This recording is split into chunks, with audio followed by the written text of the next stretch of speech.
Core Principle number 4 affirms the following. To be truly free, we must govern ourselves. Self-governance requires a framework rooted in transcendent principles and shared values. As we learned in our last presentation, the founders established religious freedom so that all could worship in accordance to the dictates of their conscience, but also that the common understanding of virtue, regardless of religious differences, could still freely infuse the public square. In the founders' view, religion, as the source of those common virtues, was essential for a free society. For people to be free, they must freely accept the responsibility to govern the self. In order to do so, there must be applied a universal standard of self-regulation.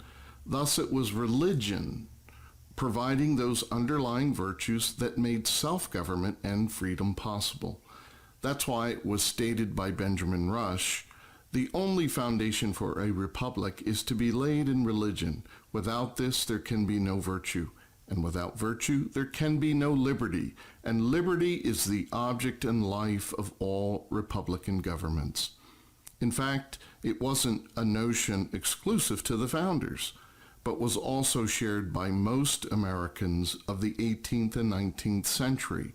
Alexis de Tocqueville, upon his visit to America in the 1830s, had observed that this perspective was common to Americans.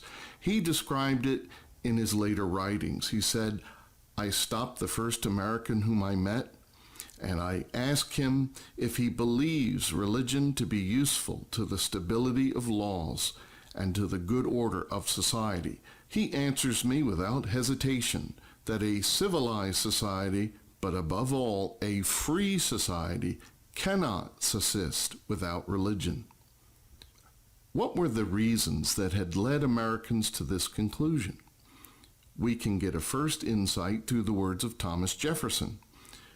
He said, "God who gave us life gave us liberty.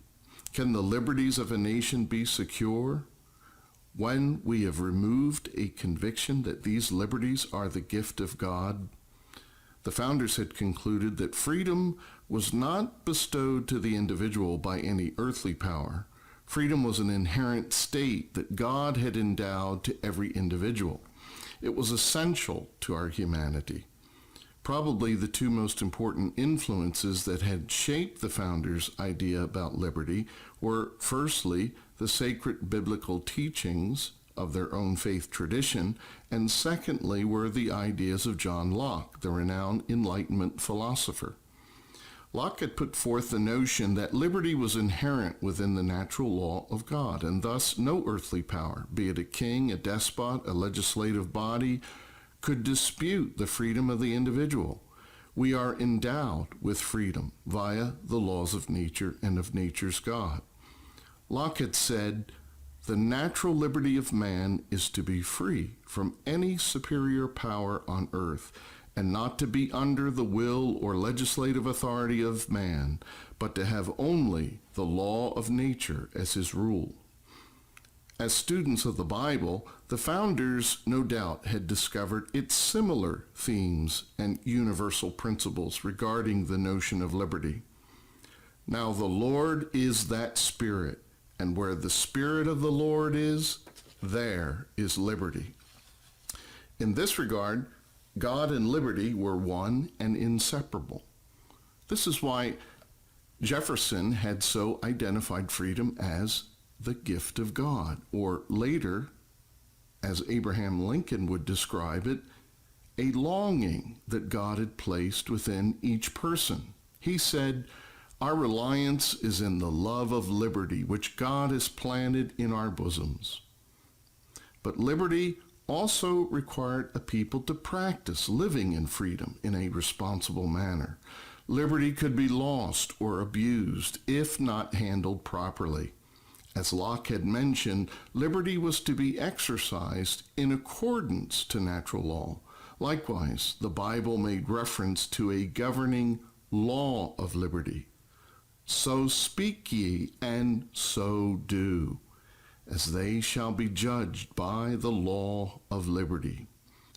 This meant that freedom could only be experienced within compliance to the laws of nature and of nature's God.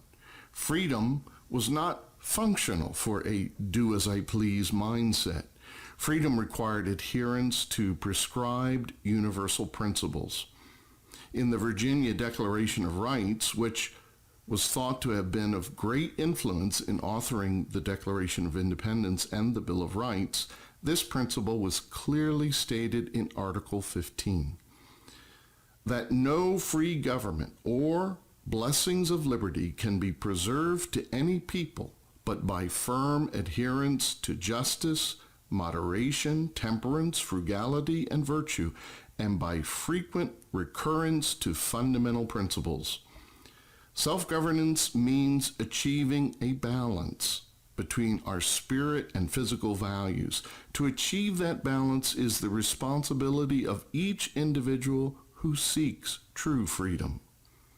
For brethren, ye have been called unto liberty, only use not liberty for an occasion of the flesh, but by love serve one another. This meant that freedom is not to be used for the purpose of self-indulgence, but rather by adherence to virtue, is to compel our physical actions toward loving service to others. That's the true purpose for which God gives the gift of freedom. Self-governance successfully practiced by a responsible people and the gift of liberty embraced is what gives humanity the facility to rise above the rank of mere creature. It advances the creative mind and the innovative vision to establish a higher social order. Thus, the basis of civil society is not a survival of the fittest code, but rather is the laws of liberty that call each by love to serve one another. This has been the core of American exceptionalism. Today, the definition of freedom has dramatically been altered. A common misconception is that freedom allows one to do as they please.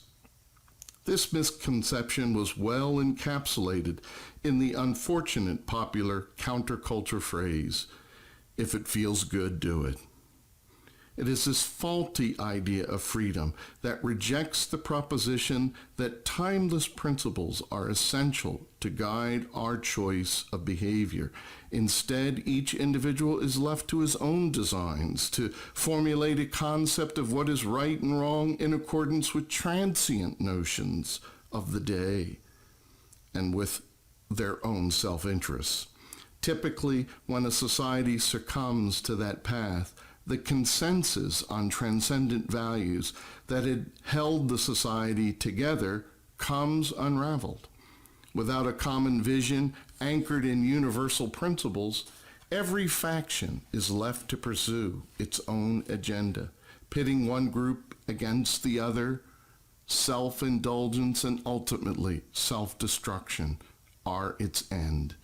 The American pop culture of today views religion as contradictory and incompatible with the pursuits of freedom.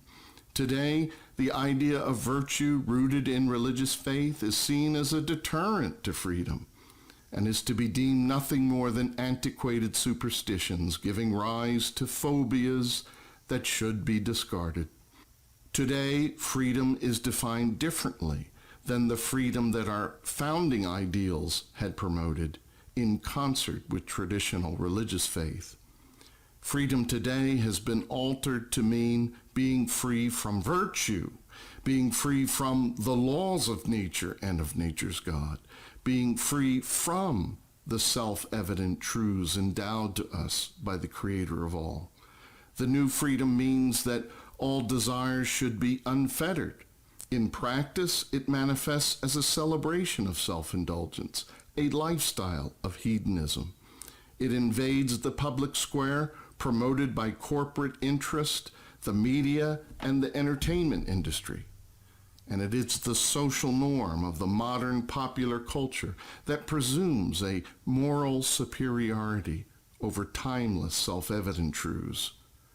The new freedom continuously dumps its waste matter upon us, the bad outcomes of bad behavior, be it the antics of the latest troubled Hollywood starlet, the excesses of sex, drugs, and rock and roll, or the spectacle of another NFL hero having been found to have sacked more baby mamas than quarterbacks.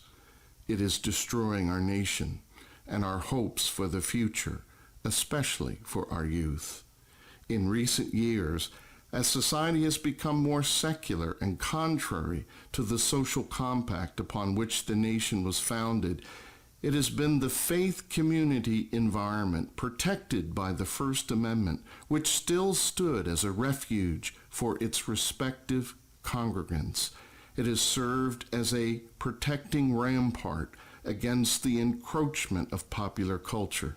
However, today, even this last bastion of adherence to God is under assault.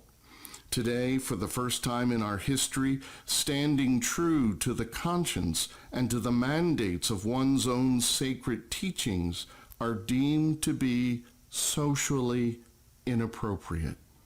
Today, we are to be judged not by the lofty, immutable laws of liberty, but rather by the transient flavor-of-the-month opinions of the popular norm, a norm propagated by media, entertainment, and, most recently, by government coercion.